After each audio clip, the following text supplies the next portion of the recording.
Hey, good morning. It's Bobby from Bobby's Hobbies. Well, I'm learning a lot about gears.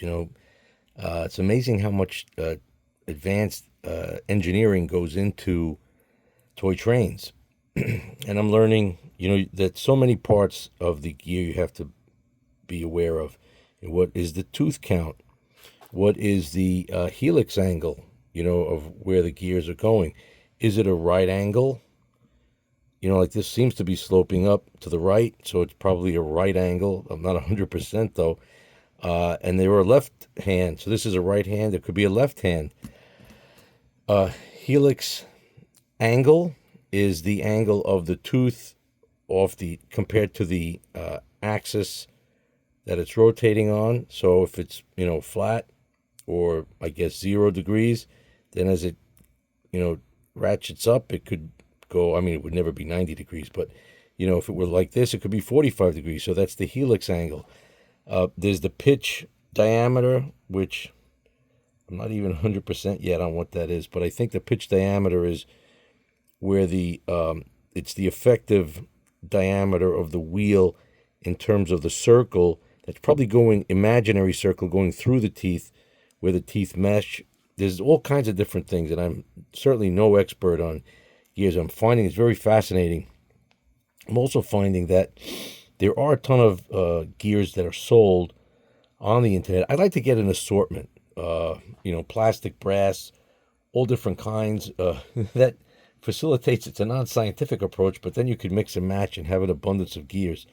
I also don't have them here, but there were a ton of gears inside this old printer.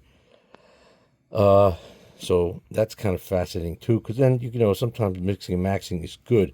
Now look, here's again. I'm gonna probably go with getting a gear directly from Bowser so that I know that it matches. I don't want to screw up this gear and this wheel arrangement. They need to be the holes here for the bolts have to be slightly open because there's some kink in there. I think that would be an effective fix.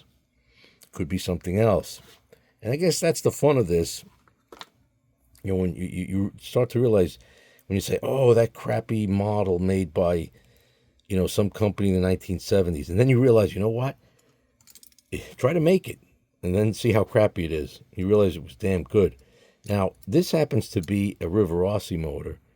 One of the fellas out there, Norman Corey, says, hey, why don't you put a Rivarossi gear on it? Well, that is a great idea, but the Rivarossi pieces that I have are like pretty much intact.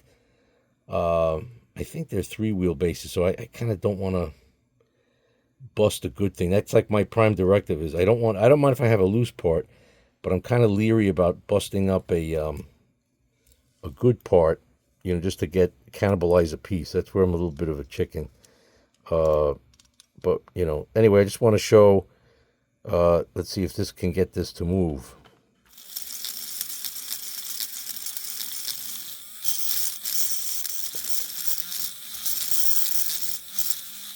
It depends if I hit it at the right angle. See, it's just going like that. So, I don't want to go crazy, and I don't want it to shave the gear down either. I don't think it did, but maybe it did, who knows. But, you could get a little life out of it, but I want to get a perfect mesh. I don't want it to beat the gear up. So that's just a little update, and we've got to get this to work better. But thank you so much for watching, and it's an ongoing project. And I'll have other projects probably interspersed, because this one's going to take time because I'm venturing into the unknown. All right, thank you so much for watching, and have a great day. Bye from Bobby's Hobbies. Please, I hope you like, enjoy, and subscribe. Bye for now.